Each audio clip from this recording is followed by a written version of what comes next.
Hello everyone and welcome back to another WellCAD introductory video. Today we will have a closer look at the new WellCAD 5.8 release and in particular two of its highlights. The first one is a full integration of the former HeadCAD application into WellCAD. And the second one is the introduction of the fracture topology concept, which allows the characterization of fracture networks. My name is Timo Kors and I trust you will enjoy watching this video. As you can imagine, WellCAD 5.8 is packed with new features, and before jumping onto the highlights, I would like to touch base with some of the smaller but quite useful ones you will get with this new release. When looking at the WellCAD user interface, you will see that not much has changed. Noteworthy here is that the icon to enable the protection of a borehole document is now located in the lower right corner of the WellCAD window in the status bar. This small change provides you with a couple of centimeters of additional vertical space for your borehole view. If you would like to enable the protection of your document in the future, look in the lower right corner and click on the protection icon. Now you can even right-click on the status bar and find several options to customize the appearance of the bar. I do not know how often you use the slice locks feature per day, but I do it a lot and I'm happy that I only have to deal with a single dialog box in this new version now. It allows me to enter the depths at which the cut will be made and to select the interval I would like to keep in the borehole document. When it comes to color selection of curves, grids and shadings in the log properties, you will notice a much larger selection of default colors in this new version. Before you copy and paste a log the next time, you should consider using the Duplicate Logs feature from the Edit menu. Instead of making a copy of log presentation and data table, the Duplicate Log features generates a clone of the original log that uses the same data table but allows a different data presentation. As an example, I will create a clone of the gamma ray log and superimpose it to the permeability curve to help me validating the data reliability.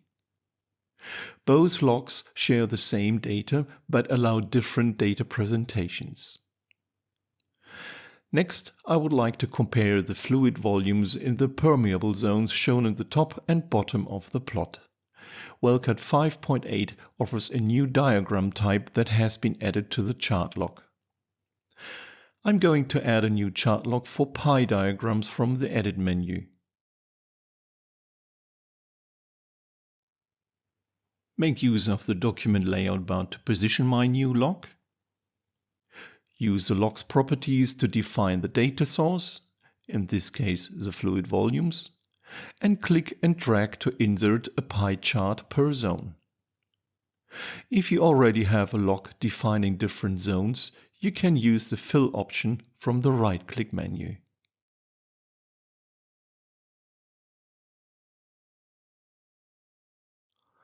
To complete my borehole NMR plot, let's add two important hydrogeological parameters, hydraulic conductivity and transmissivity. The processes to compute these parameters are available from the collection of groundwater-related processes in the Process Common menu. Hydraulic conductivity takes the permeability as input data, allows specification of fluid density and viscosity, and provides, in this new version of WellCAD, various output units. I'm selecting meters per day and click on OK to run the process. The calculation of transmissivity is a new addition to WellCAD 5.8 and can also be found in the groundwater-related processes.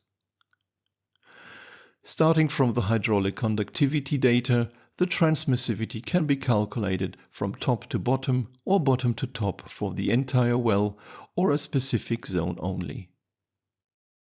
I have switched to another data sample and would like to show you two useful additions to the full waveform sonic module. The first arrival picking process got extended by another picking algorithm based on detecting changes in the kurtosis of the full waveform sonic signal. Remember, the kurtosis measures how peaked or flat a curve is. If the signal is tall and pointy, it has high kurtosis. Conversely, if the signal is flat and spread out, it has low kurtosis. The degree of kurtosis change is used in this process to find the onset of the P-wave arrival. Only two parameters need to be specified: the length of the analysis window and the sensitivity of the algorithm. The grayscale bar at the top of the preview window shows the degree of kurtosis change and helps to adjust the analysis window. While compressional wave slowness and velocity can often be determined easily from full waveform sonic data, it can be more difficult to do so for shear waves. Several empirical formulas to estimate the S-wave velocity can be found in the literature, and the most important ones have now been implemented into WellCAD 5.8. Whether you would like to get a quick estimation or fill the gaps of your S-wave velocity curve, open the Process Full Waveform Sonic Module menu and select Shear Wave Velocity. You will find the empirical formulas from Brocher, Carroll, Castagna and Christensen in the drop-down list. Select the desired one and ensure you have the right input data. Click OK and an estimated shear wave velocity will be calculated. Enough about the smaller features, let's show you the first highlight. HeadCAD, the standalone application to create and edit header designs, will be discontinued. Instead, the entire header design and edition functionality has been integrated into WellCAD. To generate a new header design, simply open the File menu and select New Header Form. One of the advantages of having all integrated in WellCAD is that you can edit a header in place. For example, to make a change to the header attached to my document, I can simply open the header editor or double left-click on the header entry in the Explorer bar.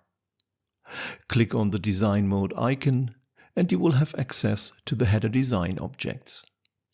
Some of them are new in WellCAD 5.8, such as the option to insert hyperlinks, the dynamic table object, or the collection of different diagram types. For this borehole document, I have a deviation module containing different charts, but I would prefer to see them in the header. WellCAD 5.8 supports several diagram and chart objects which are dynamically linked to contents in the borehole document. Let me add a new header design file first that I created earlier and which will act as a placeholder for my deviation diagrams. I open the View menu and select Header and Trailer. Then I click on Add and select my WCH header design file. Now that the header design file is attached to my document, I double left-click on the header entry in the Explorer bar to open the header editor and enable the design mode. From the Objects bar, I choose the deviation chart, which is automatically linked to the deviation module in my document. I left-click and drag to insert the box for the diagram. It displays already the top view projection, which is fine. To add a second diagram, I select the deviation chart object again, and left-click and drag to add the box for the diagram. This time I change the diagram type to Closure View in the Properties. Closing the header editor window shows me the two diagrams. In a similar way, crossplot charts or polar and rows diagrams could be added to the header as well.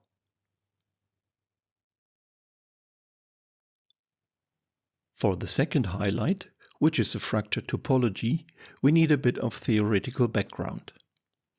If we imagine a network of fractures in 3D, we could approximate it by finite planes. In 2D, these planes become lines which either intersect with each other, terminate at tips, or are isolated. Intersections create different kinds of nodes and branches. Branches are always terminated by a node. We can differentiate between nodes created by fractures crossing each other, so-called X-nodes, fractures terminating one on another, Y nodes, and nodes of isolated fractures, so-called I nodes. Fractures terminated by isolated nodes are lines and can consist of one or multiple branches. By counting the lines, branches, and node types, calculating ratios, and displaying their distributions over defined depth intervals, the character of a fracture network can be determined. You could tell, for example, from a ternary diagram of fracture node distributions whether a system is dominated by isolated fractures or whether it is well connected and dominated by intersecting fractures. In WellCAD, you can pick your structures as usual by fitting a full or partial sinusoid to the fracture traces shown in the borehole wall images. In the properties of a structure log, you will find now an option to enable the display of nodes. X nodes created by intersecting fractures are displayed using a blue color. Y nodes from terminating fractures are in red, and a green color is used for isolated or I nodes. Y and I nodes can only be created through partial picks. Remember, you can create a partial pick by fitting a full sinusoid first. Then hold down the P key or any other shortcut key you defined in the structure log default settings and left-click to define the endpoints of the visible arc. To fine-tune the position of the endpoints, move the cursor on it, hold down the P key again, and left-click and drag the node to modify its position. Once picking is finished, you can access the fracture topology parameters from the interval statistics process in the process menu.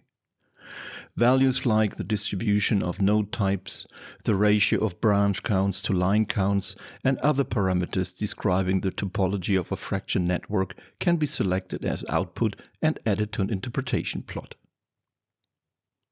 And if you would like to show a ternary diagram of node or branch distributions, use a polar and rows log and select one of the new diagram types in the properties bar that have been added for this purpose. There are more features in the new WellCAD 5.8 release that we could talk about. Ensure you get the full list from the What's New chapter in the help documentation. Thank you for watching this video and enjoy WellCAD 5.8.